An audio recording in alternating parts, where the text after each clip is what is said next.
नमस्कार दोस्तों, स्वागत है आपका शिव 18 क्रिक पर। आज है 4 मार्च, होली का दिन है। आप लोग ज़बरदस्त तरीके से होली मनाइए। आपको होली की हार्दिक शुभकामनाएं। और आज 4 मार्च है तो एक और इवेंट है T20 वर्ल्ड कप का, जिसमें न्यूजीलैंड और साउथ अफ्रीका भिड़ते नजर आएंगे, जिससे आज हमें एक फाइनलिस्ट मिल जाएगा और दूसरे फाइनलिस्ट की भिड़ंत कल होगी, यानी कि 5 मार्च को इंग्लैंड और भारत के बीच।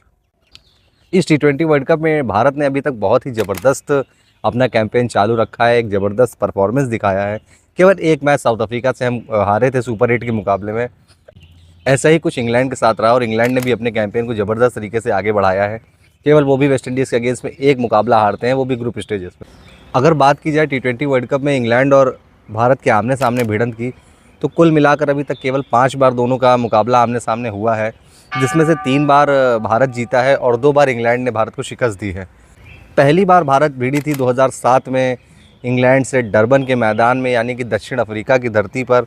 उस मैच में युवराज सिंह ने 6 गेंदों में 6 छक्के लगाए थे स्टुअर्ट ब्रॉड को, और वो मैच बड़ा ही यादगार मैच था, जिसमें भारत 18 रनों से मुकाबले को अपने नाम करती है।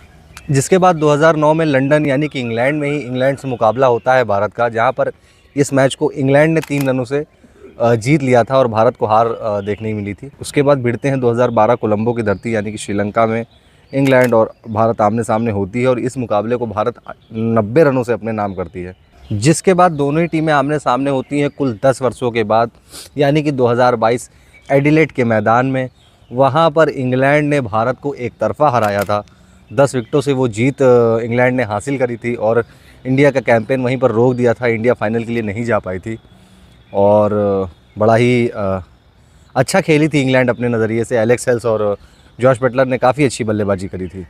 जिसके बाद हम आगे चल के पहुँचते हैं 2024 गुयाना में, और वहाँ पर फिर इंडिया ने इंग्लैंड को शिकस्त दी थी T20 वर्ल्ड कप के सेमीफाइनल में ही, और वो मुकाबला हम लोगों ने अपने नाम किया था 68 रनों से, और हम फिर फाइनल के लिए आगे बढ़े थे। 5 मार्च को होने वाला मुकाबला इसलिए भी थोड़ा सा खास है क्योंकि इंग्लैंड और इंडिया लगातार 3 वर्षों से एक साथ सेमीफाइनल खेलते चली आ रही है, 2022, 2024 और अब 2026 में।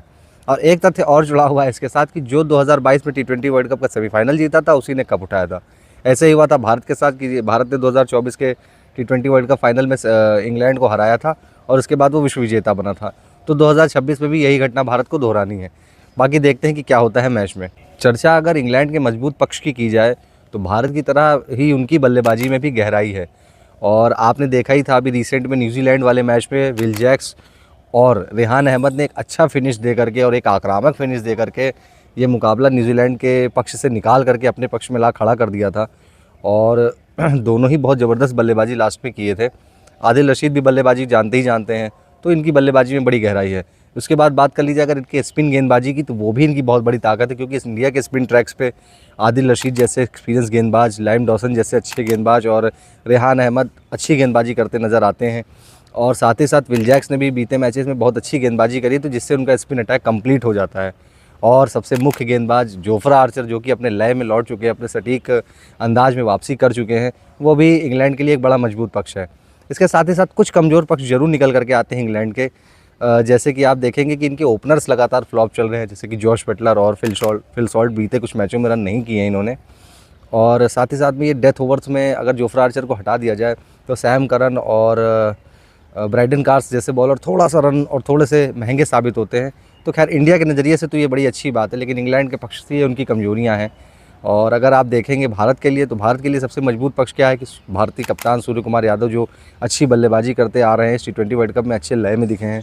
पहले ही मैच में उन्होंने यूएसए के अगेंस्ट में बड़ी ही अच्छी पारी खेली थी और उन्होंने कुल 7 मैचों में 38.50 की औसत से 231 रन बनाए हैं। उनके साथी बल्लेबाज ईशान किशन, जिन्होंने 7 मैचों में 32 की औसत से 224 रन बनाए हैं।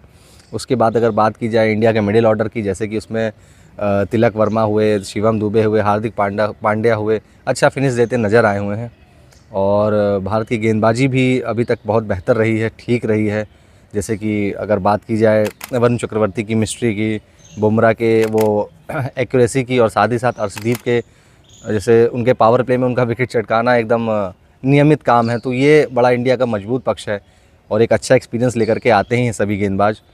और थोड़ी सी कमजोरियां भी निकल करके आई हैं, जैसे कि अभिषेक शर्मा का फॉर्म में ना होना। जिस तरह की क्रिकेट वो T20 वर्ल्ड कप के पहले खेल रहे थे, उस तरह की क्रिकेट अभी उनके बल्ले से देखने को नहीं मिली है। अच्छी बात तो ये है कि उनके साथी ओपनर संजू सैमसन, जो कि पिछले मैच में बड़ा अच्छा खेले, तो और इसी तरह की फॉर्म को अगर संजू सैमसन 2 मैचों के लिए और आगे बढ़ाते हैं तो मज़ा ही आ जाएगा और ये वर्ल्ड कप इंडिया की झोली में आएगा और इंडिया इस हिस्ट्री को रिपीट करेगा और हिस्ट्री को डिफीट करेगा, क्योंकि कहते हैं कि अभी तक किसी भी कंट्री ने अपनी धरती पर T20 वर्ल्ड कप नहीं जीता है और किसी भी टीम ने 2 बार से ज़्यादा वर्ल्ड कप नहीं जीता है। तो हम लोगों को दोनों ही फैक्ट्स को ब्रेक करना है और इस वर्ल्ड कप को अपने घर में रखना है। बाकी देखते हैं क्या होता है। आप अपनी राय कमेंट्स में शेयर करिए और भाई सब्सक्राइब कर दिया करो यार, बड़ी मेहनत हो रही है आजकल। और आप लोगों को वीडियो अच्छा लगता होगा, कमेंट्स में अपनी राय दीजिएगा। बाकी आज आप लोग होली खेलिए, अच्छे से होली मनाइए, अपने अपने परिवारजनों को टाइम दीजिए। बाकी मिलते हैं कल के वीडियो में। नमस्कार।